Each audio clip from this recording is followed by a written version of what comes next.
Um, I mean, Carl gave a spectacular talk, and people like us give talks, but I just want to say how heartening it is to me to see such great talks by the next generation of scientists. And the last talk, and the Emily's and Shannon, we've heard some great talks today, and it gives me great hope just for the quality of where this is all going. So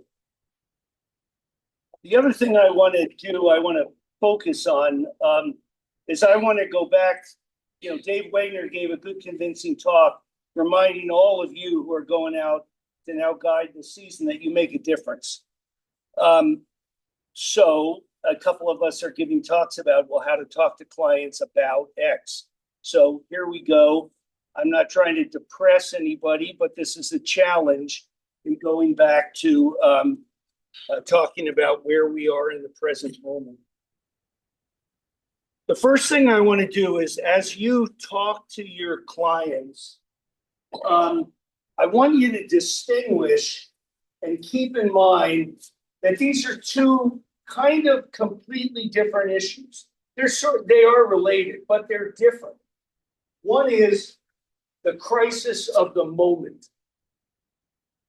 And the other one is the problem of the states and the federal government not being able to reach agreement on what the rules should be of the next 20 years.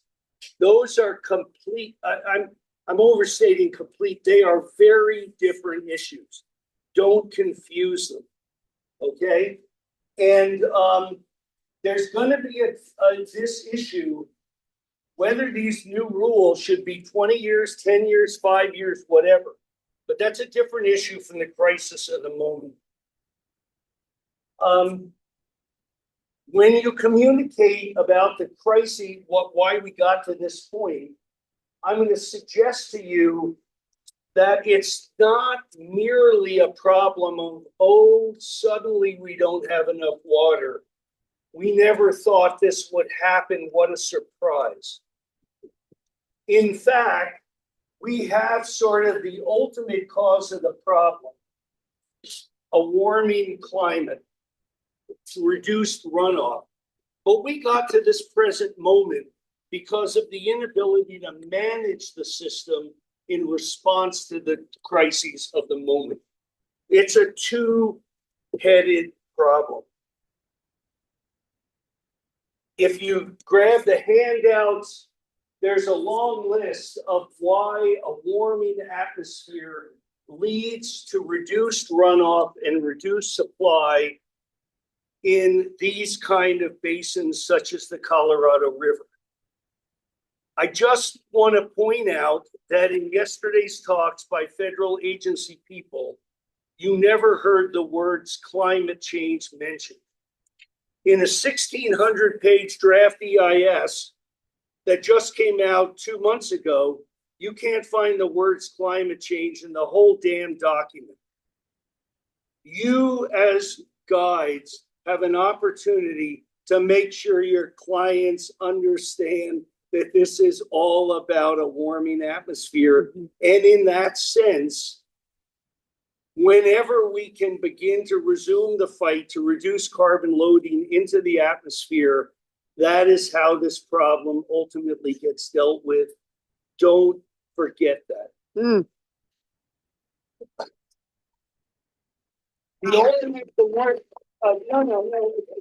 Okay. So a warming atmosphere is leading to less runoff. Every dot on this plot is Reclamation's estimate of what the natural flow would be in the river in the absence of humans. 2002 was the worst total runoff, a little over 6 million acre feet in 2002. I made this estimate a couple days ago based on the fact that the estimated unregulated flow at Lee's Ferry coming into Lake Powell right now was estimated to be 50% of the average. And this was an estimate made about a month ago. This morning's estimate by the River Forecast Center is that this estimate is now down to 30% of the average. So you can expect that the estimated flows coming into Lee's Ferry this year are going to be less than any other year of the 21st century. I don't know whether, so this is 2002.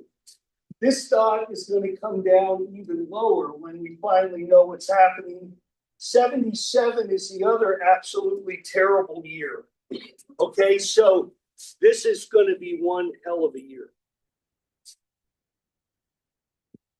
But that's only part of the story. If you add up all the data from all the damn places, and this is stuff that I do in my alleged retirement, you can sort of say how much water comes in the upper basin. This is the average for prior to this year. This is what's coming out of the Rockies. This is how much is used. This is how much comes in within Grand Canyon, and this is how much goes through. The thing to see is if you add up all the blues where it comes in for the 5-year period and how much is used, well, 13 is bigger than 12. Guess what? That's a problem, right? The other thing I do want to remind you is Grand Canyon is the bottleneck between all the water coming out of here and the water used. That's all upstream, and these big users downstream, and I'm going to return to that theme. But keep in mind, every drop of water used in the lower basin or by Mexico goes through the Grand Canyon. I'm not a shill for the state of California, but if California uses water, it guarantees that water flows through Grand Canyon. Don't forget that. Well, how do you deficit spend? You drain the bank account. And so the bank account was full. This is total reservoir storage just at the turn of the 21st century. And this is where we are today. So we drain the bank account. If you take all the reservoirs in the basin, 24 million acre feet is the storage now. That number may not mean much, except that we use a little over 12 a year long-term average. We have 2 years supply of water in all the reservoirs of the basin. Okay, that ought to make us think. But this problem didn't occur, oh, like what a surprise. We actually, this is, blue is how much water we had available to distribute in the system in the upper, from the Rockies and the Grand Canyon in blue. These are the dry years right after 2000. And in red is how much the basin uses, upper basin, lower basin consumption, Mexico, and reservoir evaporation. When red is higher than blue for a sustained number of years, that's the problem. So the system crashed in terms of losing reservoir storage right out of the starting blocks, 2001.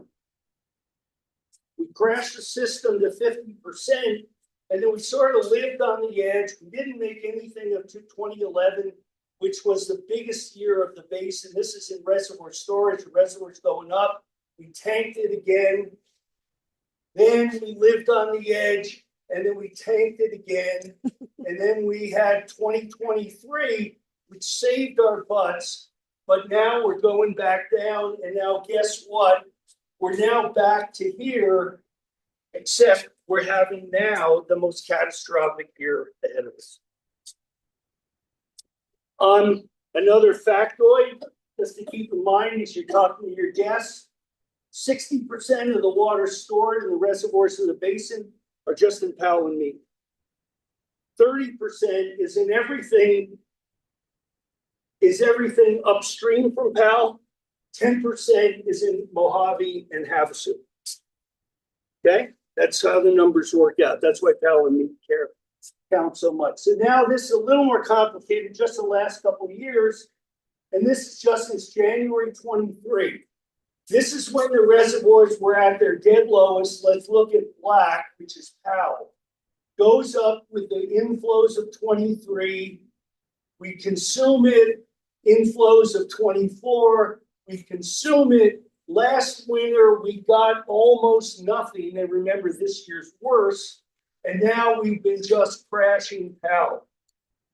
I want you to look at the difference between how much water is in Mead now and how much water is in Powell. You can see they have very different trajectories. Right now, Mead has 3 million acre feet more water than Powell.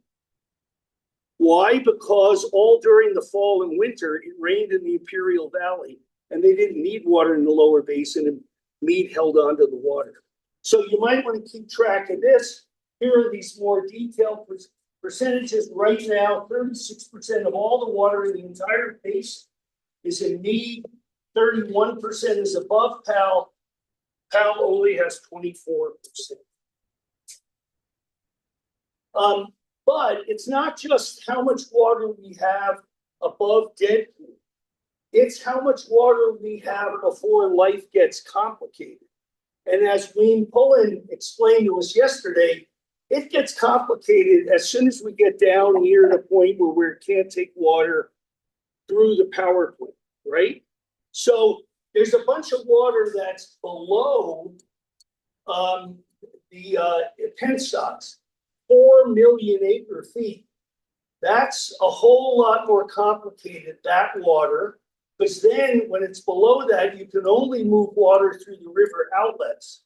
So the question is, how much water do we have above when it gets hard?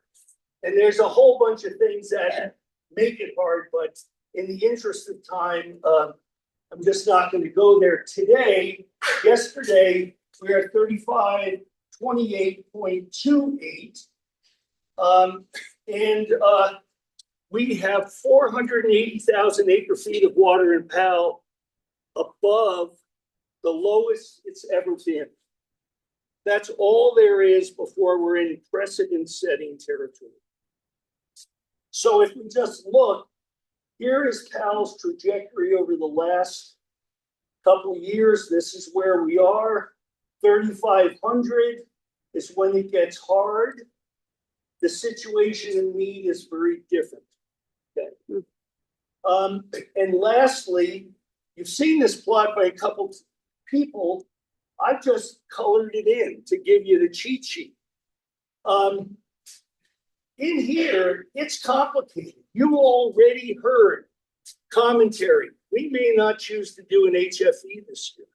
We may not be able to implement cool mixes here. We've got to think about what the ramifications are. We're not sure what the effects of hydropower are. That's in this world of green. That's where we are now already.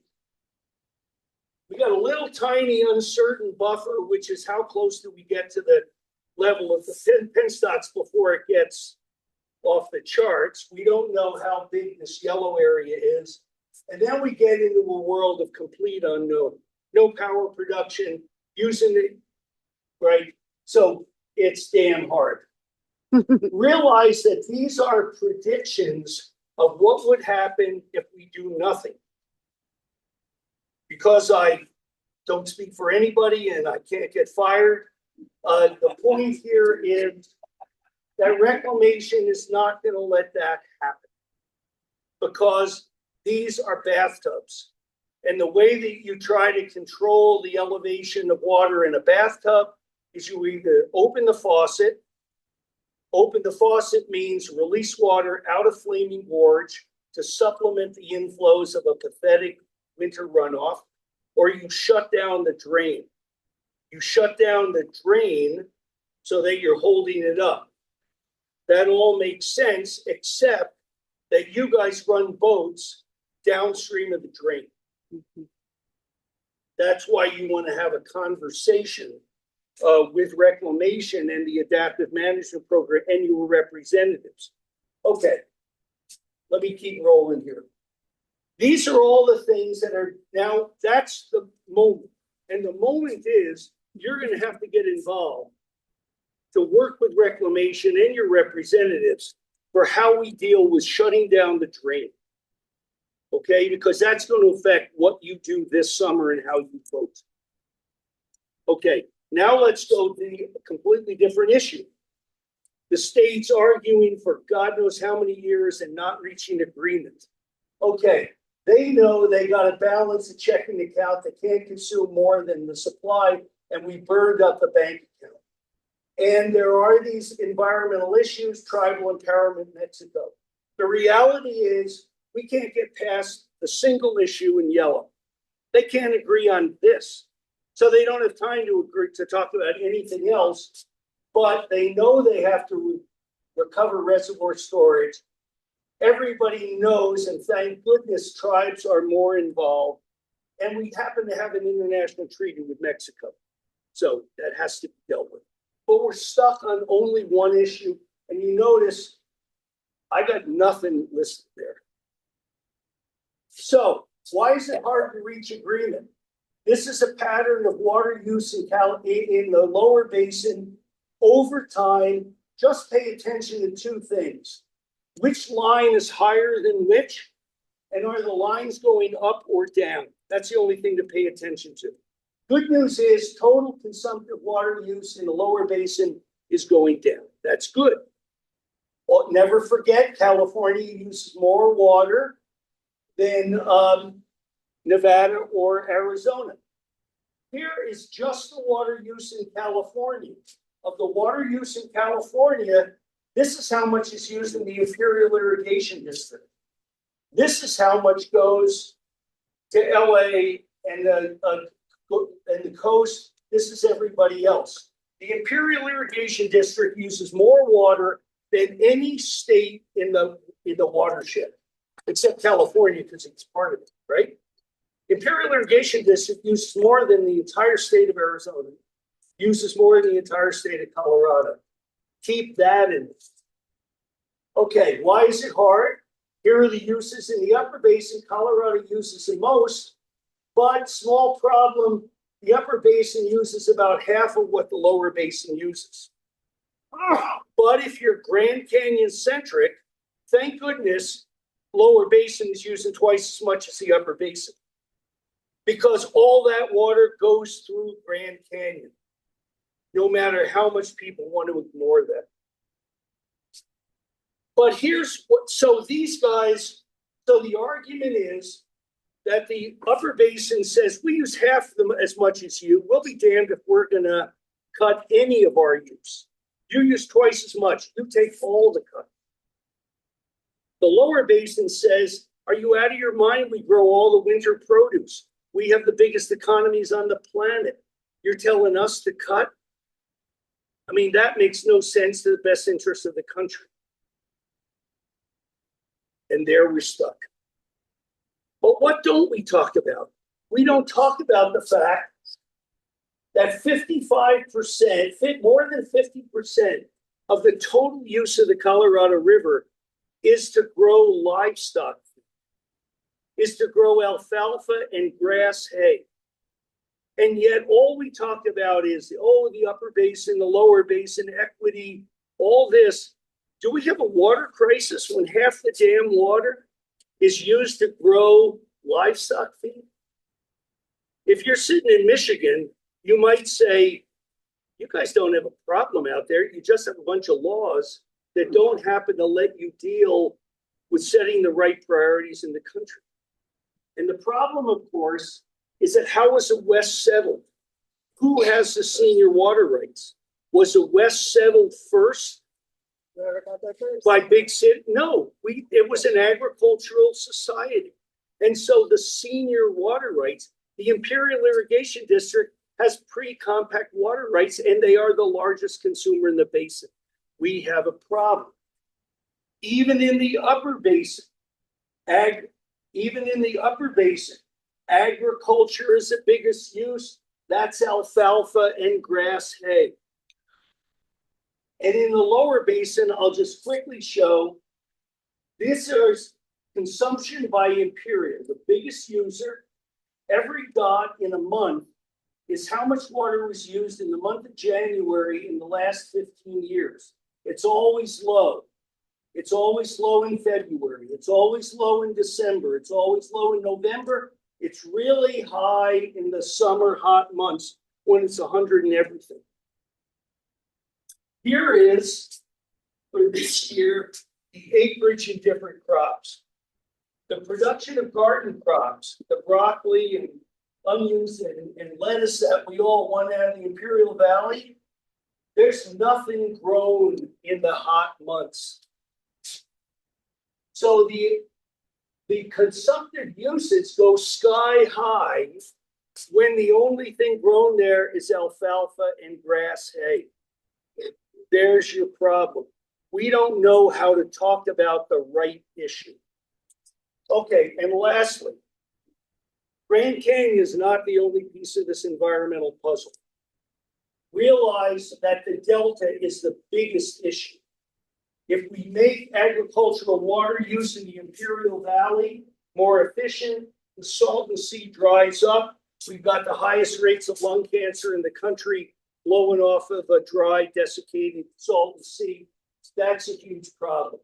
Grand Canyon, the issues are very different. The water's going to the lower basin anyway. The problem isn't running out of water. The problem is how you apportion and move that water. It's a way simpler problem. And then in the upper basin, we should never forget that there are completely destroyed rivers there. The Dolores, the Duchesne, the San Rafael, the Price. Don't forget that. The Delta, exact match. The old days today, zip, zero, nothing. How do we get water to the Delta? That is the biggest single issue if you have a sense of environmental consciousness and care in this basin. In Grand Canyon, the issues now are not like the old issues when the reservoir was full and whether we should reduce hydro peaking. The issue now is how much water is going to be run through, whether we preferentially store the water in PAL or in need. How do you reduce things when you need to cut? You cut every month the same. Do you tank the water and save water here by tanking winter releases and let summer releases be high for motoring? Those are big issues that you care about. And then, as you heard in talks yesterday, what's the future of controlled floods and cool mix in a reservoir that's really low? And so that is the question here. And you heard this about how worn the releases are, the need to run cool mix. But, I mean, are we just completely tanking hydropower production? Those are the issues. Last slide. Before there's great science down. I mean, there's awesome science. Grand Canyon is the most heavily studied river segment on Earth, with more money per mile than any other river on the planet. The question is not the quality of the science, but what you as guides need to start talking about and thinking about is the implicit values. Grand Canyon National Park, the big NGOs, the upper basin states, to some extent the power industry, want a modestly full Lake Powell in order to regulate and control fish entrainment into Grand Canyon, implement cool mix, implement controlled floods. That's the manage the river that we've known for the last 60 to 70 years. And that makes, well, that's the most logical thing to do, is to manage the beauty and wonder of what we have. But, at the same time that everybody talks about all that wonder, the Glen Canyon Institute is on a tour throughout the basin, showing a movie called What the River Knows. They showed it in Flagstaff, and they celebrated everything about the beauty and wonder of all that's popping out of Lake Powell, now that it's going down. The Returning Rapids projects are guys matching photos and showing the wonder of a rejuvenating ecosystem in Lake Powell. And the question is that we sometimes get so Grand Canyon centric and to say we have to do whatever we need to do up in Lake Powell to make sure we keep this ecosystem here, And what we can't hear is Martin Litton and David Brower up in the heavens just screaming at us and saying, what in the world are you doing? And that's the conversation that we are not having now. It's that conversation of this trade-off. And it might be that in a democratic society, we say this makes infinitely more sense because this is the devil we know. But this is the conversation we don't have. You might think about having that with your clients. At the same time, you talk about the immediate crisis. And the other thing is you might talk about the role of agriculture. So don't talk about this every night. Your clients will hate you. But you might want to talk about it once. And it's really complicated. But the puzzle you present is an opportunity to get the public to understand. Thanks.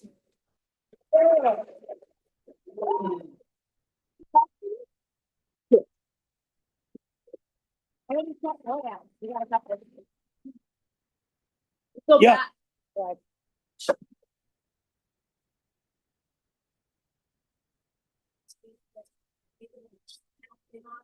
It's going where?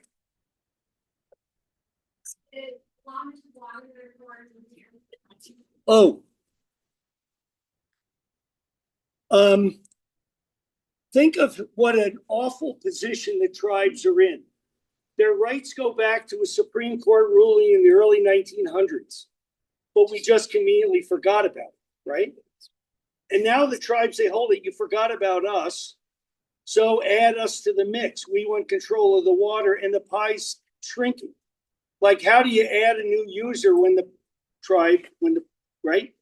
So the thing to remember is that use by a tribe within a state counts against that tribe. No, excuse me, that state.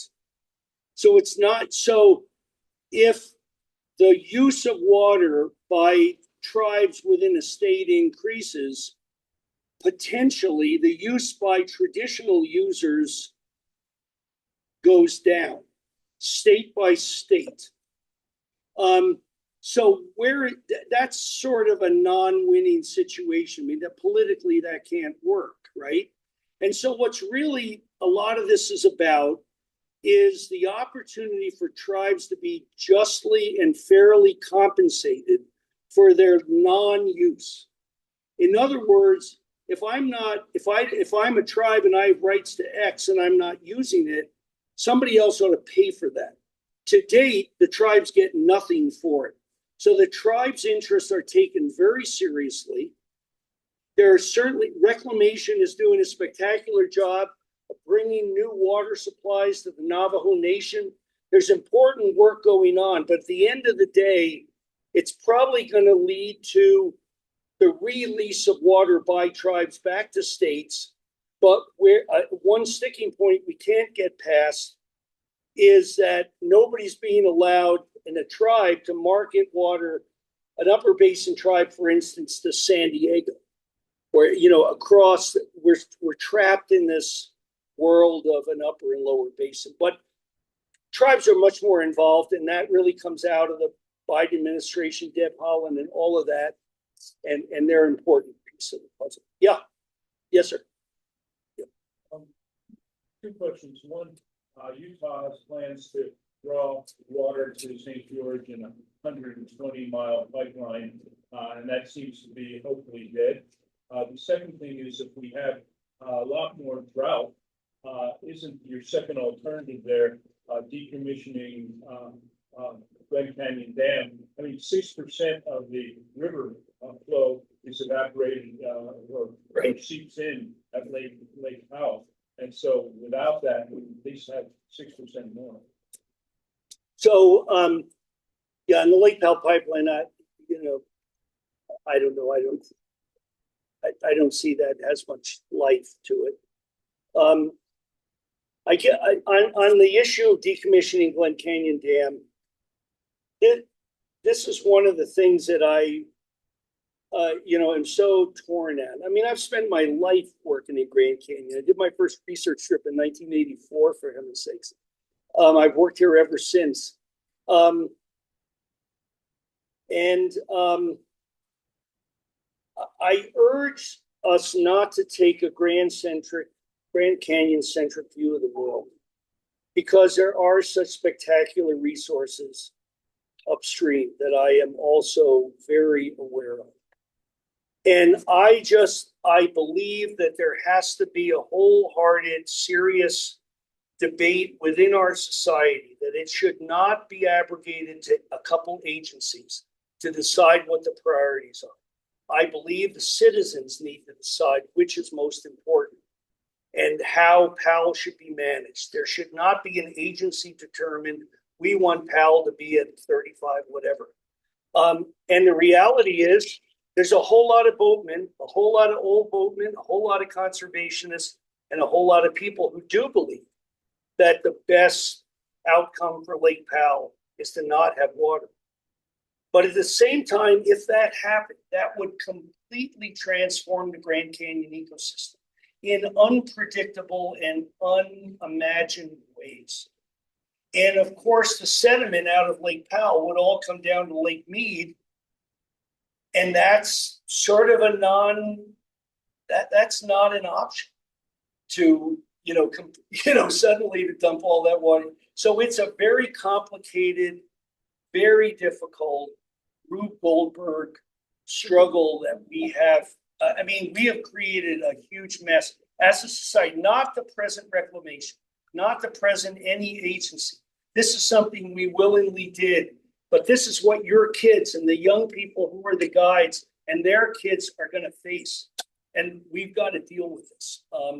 There's no easy answer, but there's plausibility and rationality in saying, hold it, let's at least have the ability to bypass flows around Glen Canyon Dam. That's an utterly rational position. And just as one guy with one vote, Glen Canyon's a hell of a place. Yeah. So last question. Noticed yesterday, can't remember who presented it, but the allocations for the upper basin states and the lower basin states. The upper basin states were done in a percentage Yes. of the Yes. 75, Yes. 7.5. Yes. The lower basin states are done in absolute numbers. Yes. Has there been discussion about changing that whole system to be percentages of total Yes. supply? Yes, sir.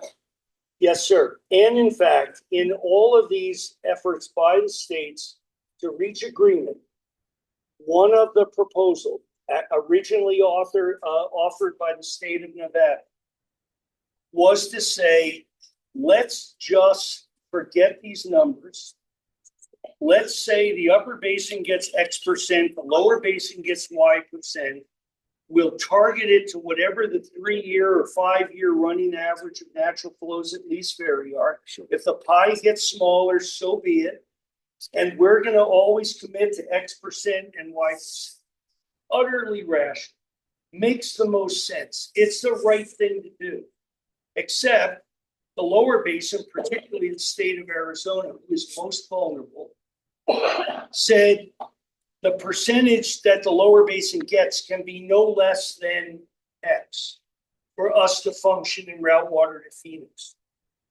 And the upper basin said, we will commit to a percentage that's never more than Y. And Y and X never met. And they never could, and they gave up. My group of writers, we just released a new white paper this weekend about how to reallocate and redesign commitments to Mexico. And we suggest a percentage-based delivery to Mexico tied to the least vary natural flow. It is a thing that makes more sense than anything else. They couldn't agree and realize that in the absence of those agreements, the federal government will have to make and assert an agreement. And maybe that's what everyone wants, because then everybody can hate the federal government. Everybody can hate the Bureau. And let me be clear, these guys are working their tails off to make this work, independent of who's in the White House. And they're doing an awesome job, and they have an impossible job. Okay, thanks a lot.